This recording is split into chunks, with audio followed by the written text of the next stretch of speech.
Hi and a very warm welcome back to the garden. In this video I'm going to talk about one of those devastating kind of conditions, and that is box blight. And we have a couple of box that we grow at the front of our house that are suffering, and what we're going to do is talk about some of the alternatives which don't have the same problem.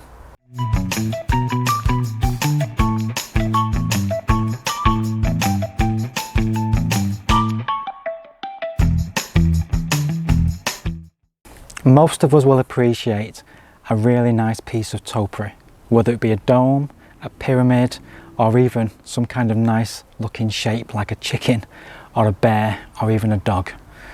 Lots and lots of things can be topiarized into evergreen shrubs. Now what we wanted for our front garden is just to have a nice pair of Buxus balls on either side of the doorstep. So we went out and bought some. These are quite big ones. They weren't too expensive, but we did hope that we'd have them for a number of years. But unfortunately, they have succumbed to something called box blight. And this is a fungus infection which affects the Buxus family or the box family. The main symptoms of box blight is leaves beginning to turn brown and then falling off, and then you also get some of the dieback. So you start to see no growth, and it eventually means that you'll end up with quite bald patches within your Buxus plants. Now it's not a fatal condition, and if you do have patience you can cut back to a point where the fresh growth is, and hopefully it will grow back in normal fashion. But we only have 2 plants, and it's one of those situations that, you know, our front garden is being viewed by the public every day. So what we don't want to be doing is having unsightly plants on show. So we've decided to opt for an alternative. And what I'm going to discuss today is some of the alternatives you can opt for which do not get affected by box blight. Before I go on to the choice that we've made to replace these box plants, I'm just going to talk about 2 others that you could potentially choose from. And the first one is the common yew or English yew, Taxus baccata. Just like Buxus, yew is an evergreen shrub or even tree. It does grow quite big if you let it, and it responds really well to hard clipping, and if you cut back into old wood it does regenerate. So it has many different facets which are very similar to box, but again it doesn't suffer from box blight. Yew is a really good choice for sun or even shade. It can grow in a range of soil conditions providing it is well drained. It has the added bonus of being very long lived. It can actually grow for centuries. There are actually ones throughout the British Isles which are a number of centuries old. So if you're looking for something which is going to be around for the whole of your lifetime and beyond, then the yew may be a really good choice.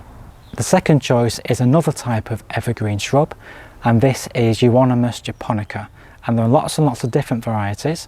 The one which is a very popular choice is one called green Spire. This looks quite similar to box with small glossy green leaves. It has a similar growth rate to box plants, so it's not going to grow too quick. Clipping maybe once a year is sufficient.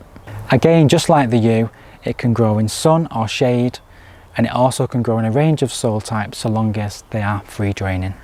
Now the good thing about Euonymus, it is quite good for coastal gardens because it is quite salt tolerant. So if you live on the coast and you're looking for an alternative, this may be the one for you.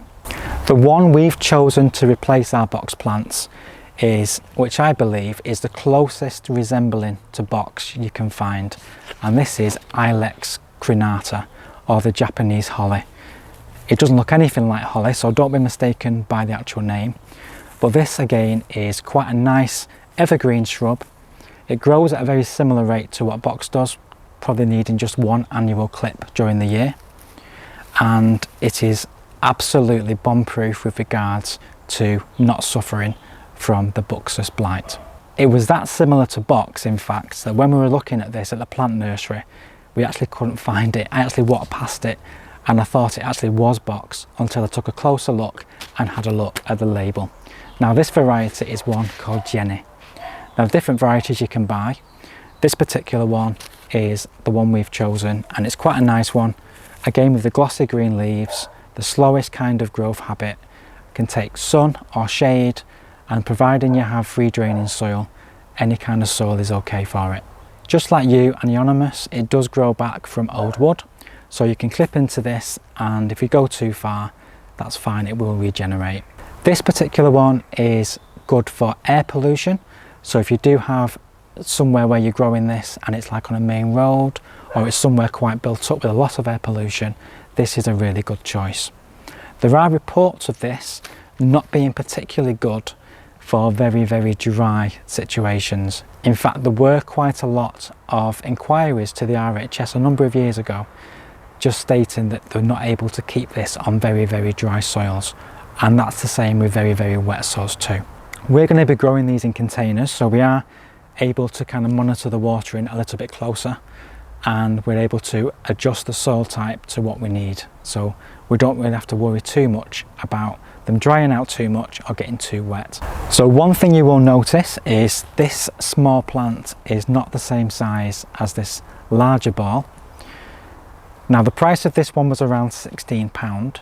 If we were to get one around this size, you're talking maybe going up to £30.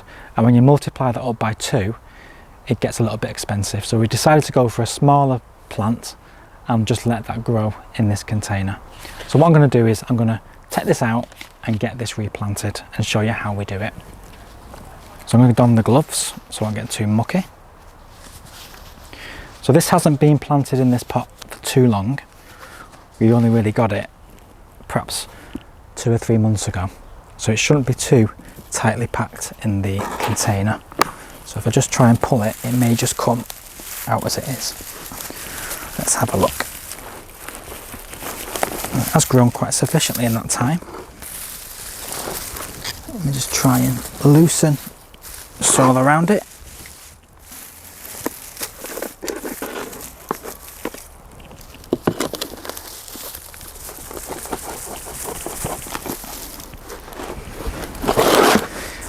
Try it on its side, sometimes that bit's better.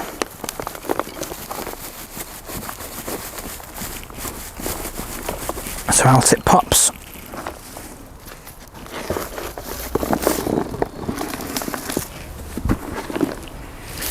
So the plant itself, because it's a fungus, you don't want to be putting old affected plants on any kind of compost heap. The best suggestion I can make for this is that it literally gets put into your green waste. That's where I'll be putting ours. And because we're planting in another plant which doesn't get the same condition, it doesn't really matter if there's any fungal spores in the compost, because it's not going to affect the new plant.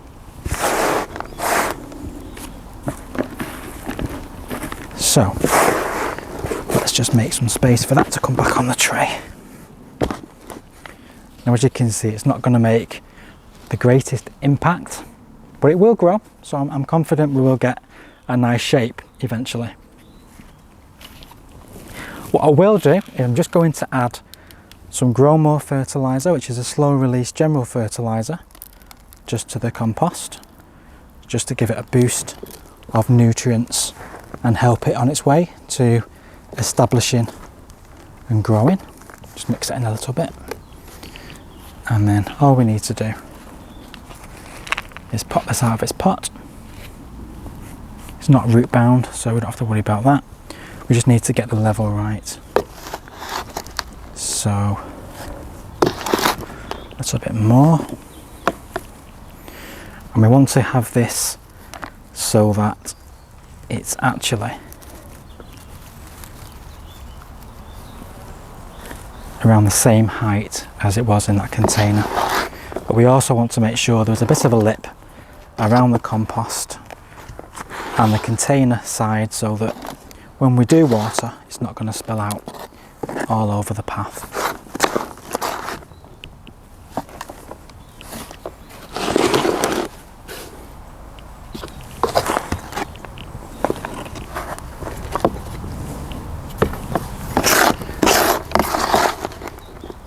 So in it goes.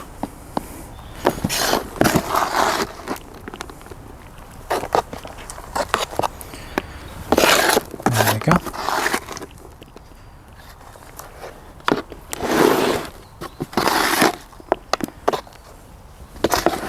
And because that's taken quite a big clump of soil with it, I've also got some additional compost to go around the top,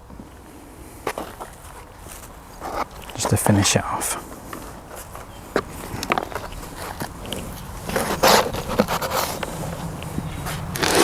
I really like topiary.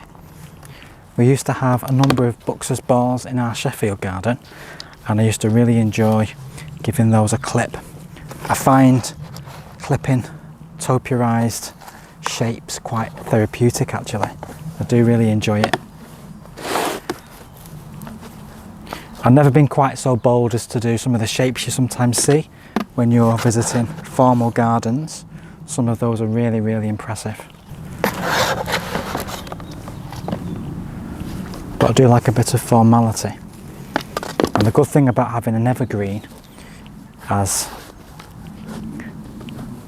plants beside your door is you don't really have to change your scheme every season as plants are coming in and out of growth. So something like this can just be there the whole time, and you're not having to worry about changing and making it look perfect all the time, because these don't change. They look good all year round.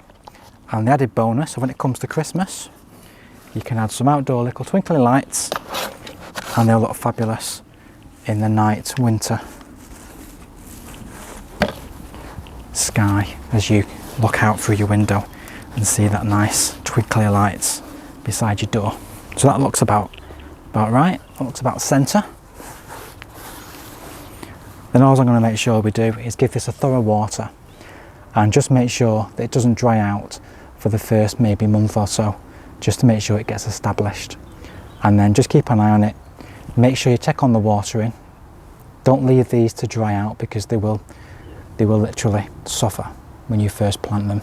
Give them a chance to become established, and then they'll be a lot more tolerant of drier weather. But as we're going into the autumn, we're expecting to get a lot more rain, so it's not going to be too problematic. So I've got another one to plant, so I'll leave the video there. Thank you so much for watching.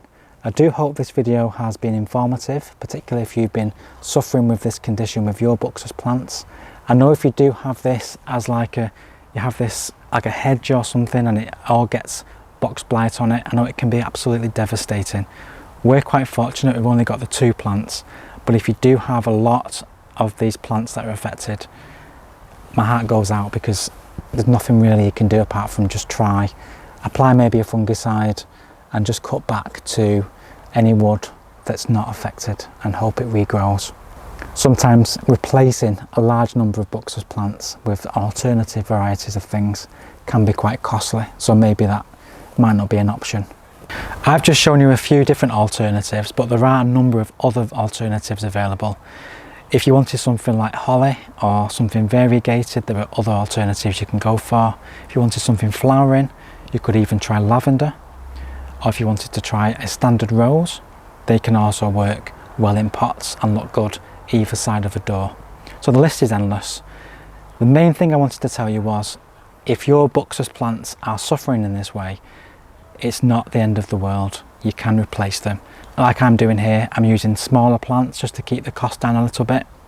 And you can also, if you do get plants like this, you can also take cuttings. These will root quite easily just by snipping off small pieces of stem, popping it into some gritty compost and just allowing it to root, and within no time you can regenerate a whole garden just through the one plant, just by taking your own cuttings. And so thank you so much for watching. We will see you very, very soon on the next video. Please hit that like button, please subscribe, and if you have any comments, as always, drop them in the comments box below the video. In the meantime, please do take care, and as always, happy gardening, and please enjoy the rest of summer. It's closing in, and before you know it, we'll be in autumn. Please make the most of what is left. So see you soon, and take care.